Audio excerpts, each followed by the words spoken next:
Suspense. And the producer of radio's outstanding theater of thrills, the master of mystery and adventure, William N. Robeson. The security of mankind is guaranteed by the balance of nature. If there weren't bigger fish to eat smaller fish, eventually there would be more fish than water for them to swim in. The rabbit is public enemy number one in Australia because there is no indigenous predator with a craving for Hassenpfeffer. The law of the jungle is implacable, and when it is broken, when nature's balance is upset, man had better head for the hills. In a moment, we bring you a classic story of nature's imbalance. On one side, the frightful Formicidiae Doriolinae, ants, millions of South American army, a man who knew no fear. Listen as William Conrad stars in Leiningen versus the Ants, which begins in 60 seconds. The folklore of America is filled with accounts of superhuman sailors like old Stormalong and extraordinary ships like the Courser. Perhaps our confidence in our strength to meet any challenge enabled our forefathers to chart the unknown. Perhaps that's why we just had to have the largest sailing vessel ever built. She was so big that all the officers and men were mounted on horses. Her masts penetrated the clouds, and the top sections were on hinges so they could be bent over to let the sun and moon pass. Well, it was during one of those September storms when suddenly the Courser found herself heading down the English Channel between Calais and the cliffs of Dover. But the channel just wasn't wide enough. The captain shouted to old Stormalong at the wheel, "Will she make it?"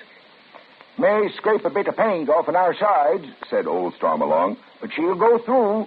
Send all hands over and soap the sides." And you know they soaped that ship so good that big hulk slipped through just as sweet as honey. Of course, ever since then, the cliffs of Dover have been pure white. That's from the Courser's soap and the action of the waves. Folklore belongs to every nation's legendary past, and I guess we Americans have our share of some tall ones. And now, William Conrad in Leiningen versus the Ants. A story well calculated to keep you in suspense.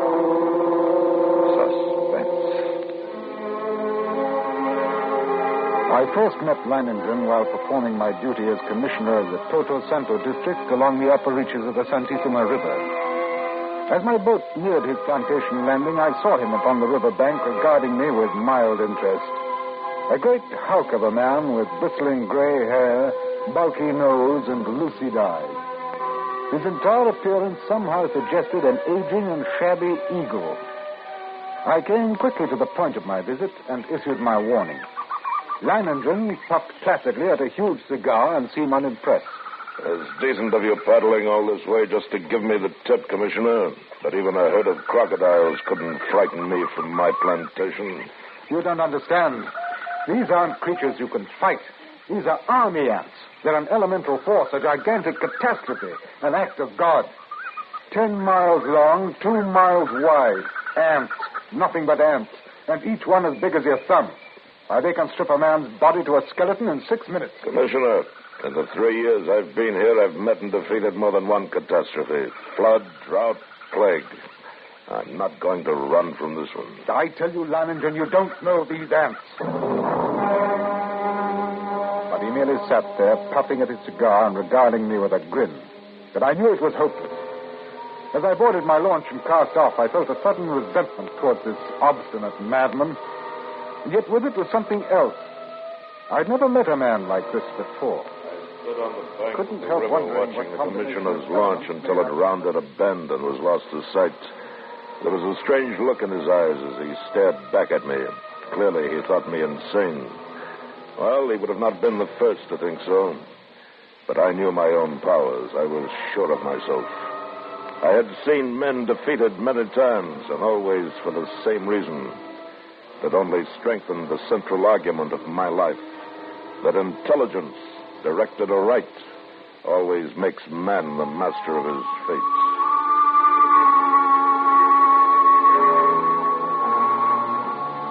That evening, I called my Indian workers together in front of the plantation house, and I saw their faces go ashen with terror as I told them that the ants were coming.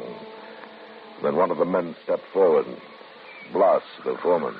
Senor, We have worked hard here for these 3 years, all of us. We have built the finest plantation in this district. We all share in it. It has been a home for all of us and our families. Now the ants come. Yes, now the ants come. These ditches we dug last year, they were for the ants? They were for the ants. If we moved our families across the river, the ants could not reach them. That's right.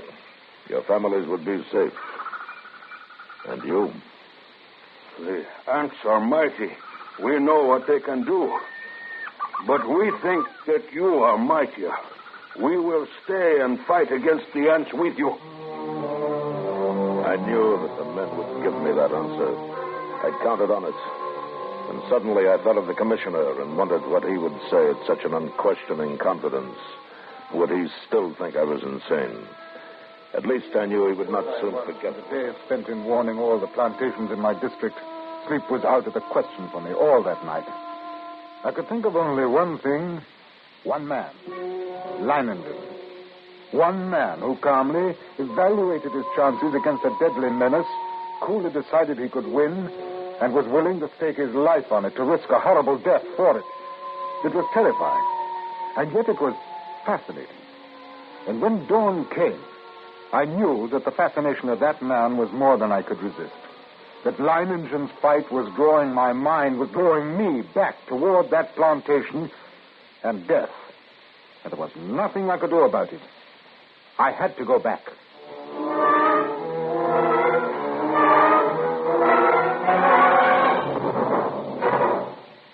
The second act of Suspense continues in 1 minute. Do you know the Social Security benefits to which you will be entitled when you separate from the service and take a civilian job? Here's a tip from Social Security. When you open an account at a store, a special record is usually started for you. When you get a Social Security account card, a personal record is also started for you, using both your name and the number of your card. To be sure your Social Security record is correct, it's a good idea to check your Social Security record every few years.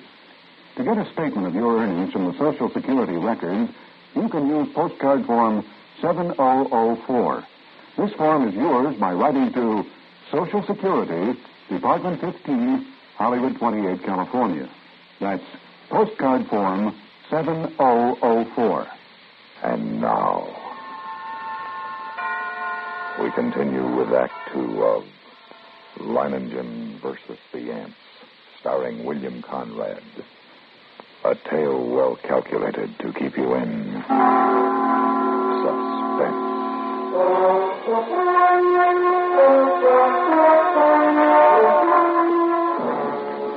It was 10 o'clock in the morning when I rounded the bend below Leiningen's plantation. I put him at the dock and tied up the launch. And then I saw him standing on the bank above me, arms folded, stubby cigar in his mouth, and a sardonic grin on his face. Back for another warning, Commissioner? No? Back to stay a while, huh? Yes? Yeah. You don't seem very surprised. I'm not. You expected me? I thought you'd be back. Come along, we'll get some horses. You'll want to ride around the plantation, take a look at the defenses I've rigged. Defenses? How have you had time? I've always known that sooner or later the ants would come. Well, yes, I'd like to see the defenses. And the ants? We'll be getting a glimpse of them before long, I should think. Yes, and the ants. The defenses Leiningen had devised were quite impressive, surrounding 3 sides of the plantation like a huge horseshoe with a ditch 12 feet wide.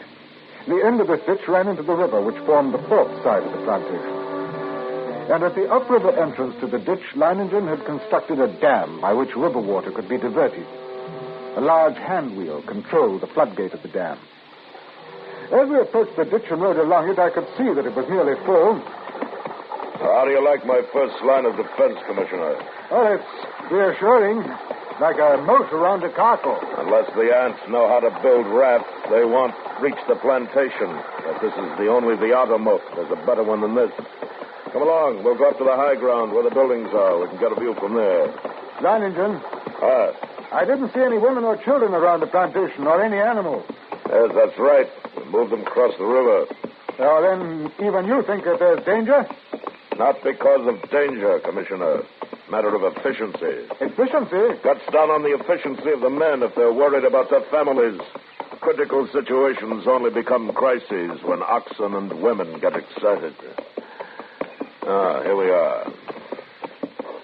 See the ditch? But it's much smaller than the other. You've noticed how all the buildings are on this piece of high ground. This inner ditch surrounds them, and it's lined with concrete. Yes, but even filled with water, this is no barrier. It's not big enough. Why, if the ants get this far, they'll get no farther. This ditch wasn't built for water, Commissioner. You see the pipes leading into it? See those storage tanks on the hill? Huh? Gasoline. They can throw up a wall of flame. You gotta bet they won't like that. Oh, I dare say they won't. Look, Commissioner. Over there on the horizon. Yes, there are your ants. Look at them. It was a sight I'll never forget. Over the range of hills, as far as I could see, crept a darkening hem, ever longer and broader until the shadows spread across the entire slope, and then downward, uncannily swift. And all the grass and bushes on the entire slope were being mowed as by a giant sickle, leaving only the vast moving shadow, extending, deepening, and moving rapidly nearer. They're a hideous lot, aren't they? Oh, Leiningen, we can't last against that. Look at them. Why, they could fill your ditches with their corpses and still have enough to destroy every one of us. We've got to run for it. No. They haven't gotten to us yet, and they never will. Come along. We'd best get back to the men.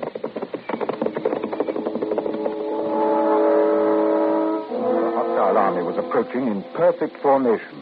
No human battalions, however well drilled, could ever hope to rival the precision of that advance.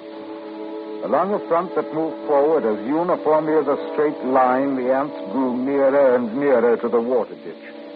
And as they approached, two outlying wings of the army detached themselves from the main body and started marching along the sides of the ditch, no doubt expecting at some point to find a crossing. And during this hour-long flanking movement, the main army remained still. Across the scant 12 feet of ditch, I stared at them, and they seemed to stare back at me.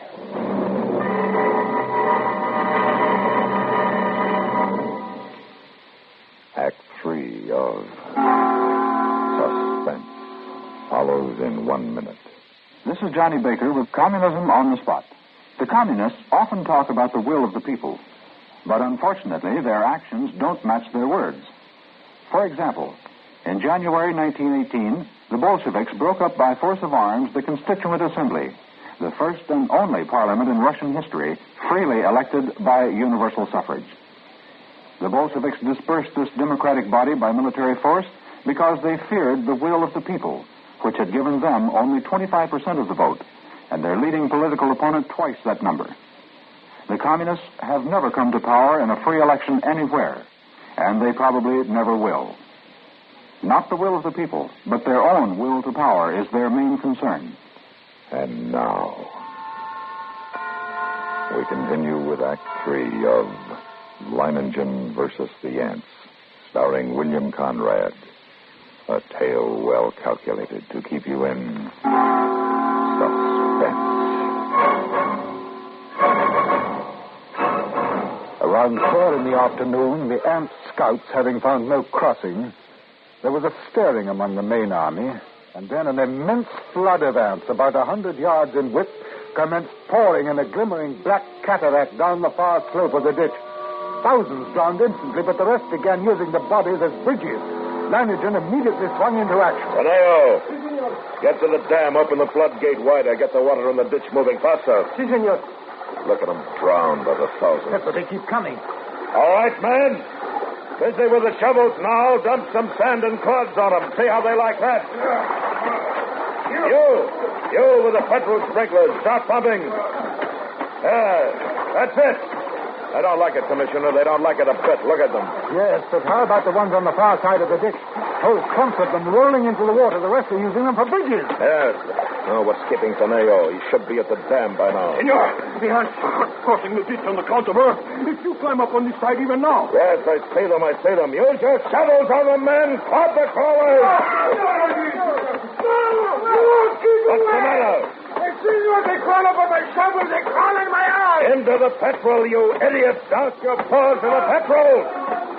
Don't stop now, the rest of you. Stop them. We cannot hold you back. We must run. Run now and you're doomed, every one of you. You've got to fight them back. Here's your shovels. You're dead if you stop. Keep at it now. Keep at it. Leo got the floodgates up and the water's running faster now.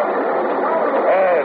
Look at the ants. They can't hold their own against the current now. They're being washed away. Back their little shovels. Look at them, Commissioner. We've beat them. We've beat them.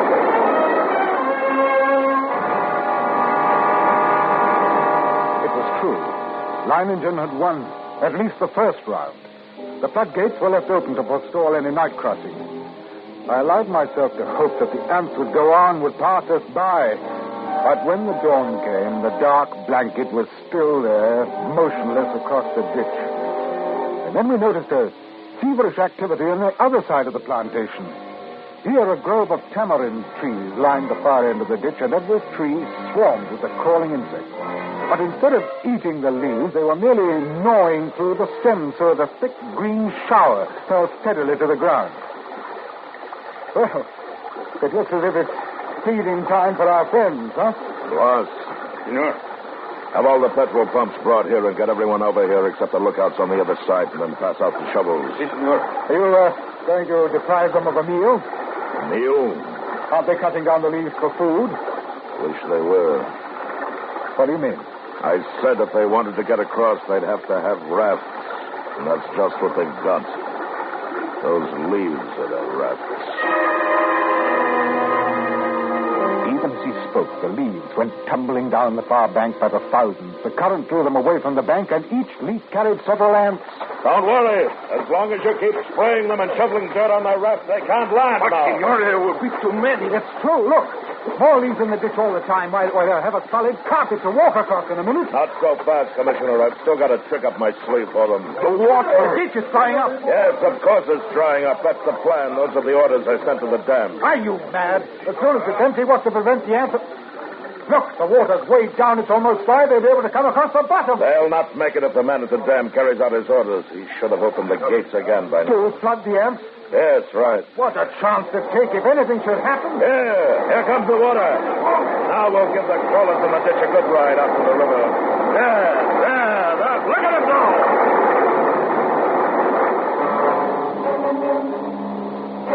Leiningen's tactics were successful. At first, the violent flow of water raced through the ditch, overwhelming leaves and ants and sweeping them along. 3 times the ditch was emptied. 3 times the ants raced across the bottom, and 3 times the water, arriving just in time, carried them away. But the 4th time, as the water lowered nearly to the bottom of the ditch, we waited in vain for the rushing waters. And then... What's the matter? What's gone wrong at the dam? The ants. Just as the man at the dam lowered the water almost to the bottom, the ants attacked the dam. Before he could open the floodgates, he was almost surrounded. He ran. The ants kept coming. They're across the ditch. Leiningen stood motionless, absorbing the news of his defeat without a word. Then he raised his pistol and fired 3 shots. The prearranged signal for all the men to retreat instantly to the second line of defense, the concrete-lined ditches 2 miles from the point of invasion. Soon after we arrived there, the natives commenced straggling in, silently. Leiningen waited until all of them had gathered, and then he spoke to them. Lads, we've won the first round, lost the second. But we'll smash the crawlers yet. Anyone who thinks otherwise can draw his pay and push off. There are rafts enough on the river and plenty of time still to reach them. You stay then. Good. Thank you, lads. And you, Commissioner? I can't persuade you to give up the fight. You cannot. Well, then I say, too. Yes, I knew you would. Senor, a few of the ants have reached the ditch. They're trying to get across? No, senor, not. I didn't think they would. There's plenty of food out there for them. Food I've spent 3 years in raising. But ought to last them until morning anyway. Yes, we were safe for the moment. But the next morning, the black swarm was solid around us, and their shock troops were hard at work. They were dropping shreds of bark and twigs and leaves into the petrol-filled ditches, forming a floating bridge across the surface of the liquid. Leiningen stood silently watching this operation, and I could see a grudging admiration in his face. Then, after several hours, the attack came. Down the ditch they poured, thousands of them, and across the bridge of twigs, rapidly approached the inner side. Leiningen sat motionless, watching them. Leiningen, for the love of God, don't sit there like a statue. They'll be on us in a moment. Let them fill it first. Now. All right. Everyone back from the ditch. Go on. Ross, hand me the torch. Now, we'll see how our friends like a little heat around them.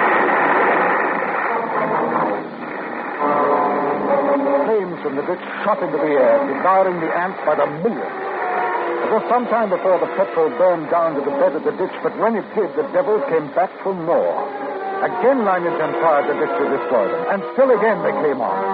But at each successive firing, the task of the ants grew easier because of the film of ash which now covered the petrol. And as they returned to the assault time after time, a slow, sickening horror crept into my mind. I looked quickly at Leiningen and then at the gasoline tanks. He read my gaze and nodded slowly. That's right, Commissioner. We could hold them off forever if our supply of petrol was unlimited. But it isn't. We've got enough to fill the ditch once more. And then? Pico! Pico, come back! Now the idiot jumped the ditch. He'll never make it to the river. Pico! Come back! Merciful God, he's... Too late. Lance, keep the men back with your gun. Don't let anyone else try for the river. Leiningen, isn't there any way at all? We've got to do there something. Must We can't... be a way. There must be. Yes.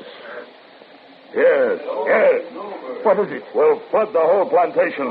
Flood, but how? We've got to close the floodgate at the dam. That'll do it. You're mad. The dam is nearly 2 miles away. 2 miles of ants. Lads, listen to me. Listen, lads. I'm proud of you. Now, there's still a chance. By shutting the floodgates in the dam and flooding the whole plantation from the river. The moment I'm over the ditch, set fire to it. That'll allow time for the flood to wash away the ants.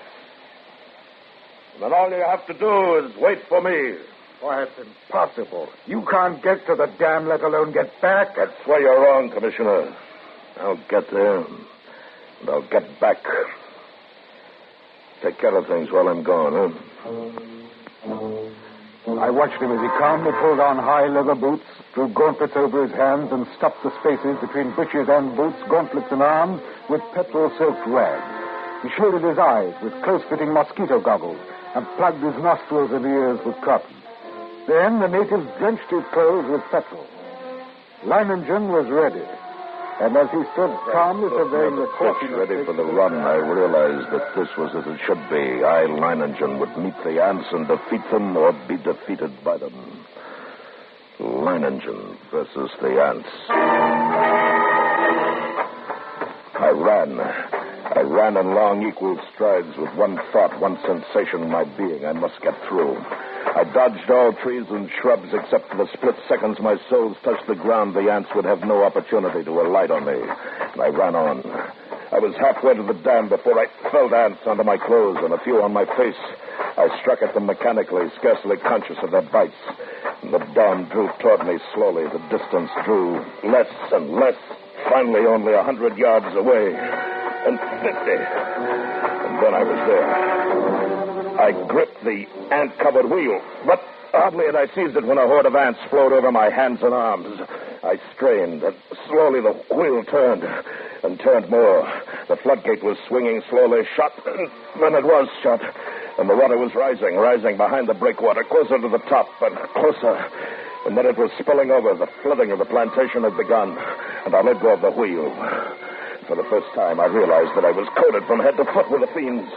Tongues of fire stabbed at me, bit through my flesh.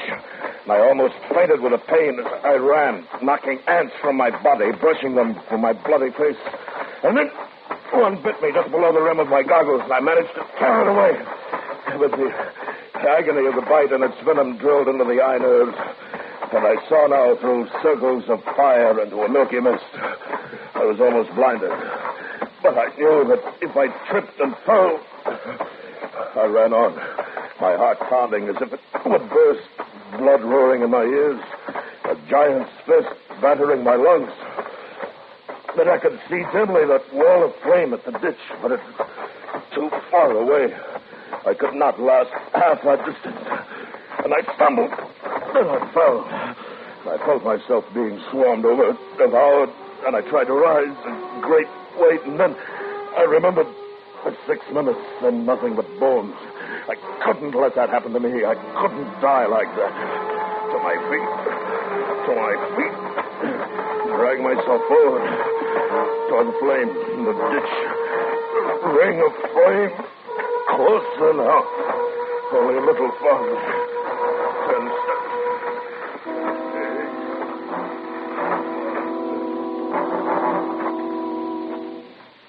It seemed we had waited for hours. When all at once, through the blazing ring around us, an apparition hurtled and fell full length on the ground. Leiningen, alive with ants, unconscious, with blazing eyes and lacerated face, we rushed to him, stripped off his clothes, and tore at the ants that covered him. His body seemed almost one open wound. In one place I could see a white bone. Later, as the curtain of flame lowered, I looked out where that blanket of ants had been and saw only a vast expanse of water covering the entire plantation. The ants were gone, drowned. And Leiningen had won.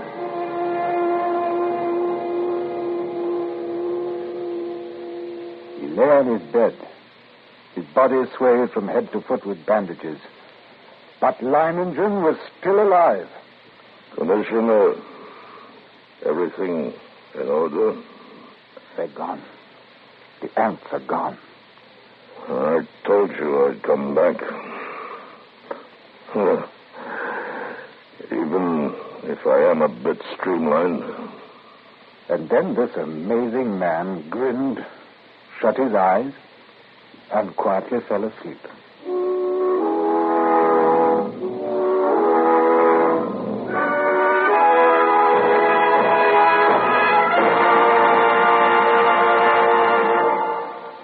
Suspense, in which William Conrad starred in William N. Robeson's production of Leiningen versus the Ants, adapted by Robert Reif from the original story by Carl Stevenson. Listen again next week when we return with Man from Tomorrow, starring Frank Lovejoy. Another tale well calculated to keep you in suspense. Supporting Mr. Conrad in Leiningen versus the Ants were Ben Wright, Lou Merrill, Donald Buca, and Don Diamond. Suspense.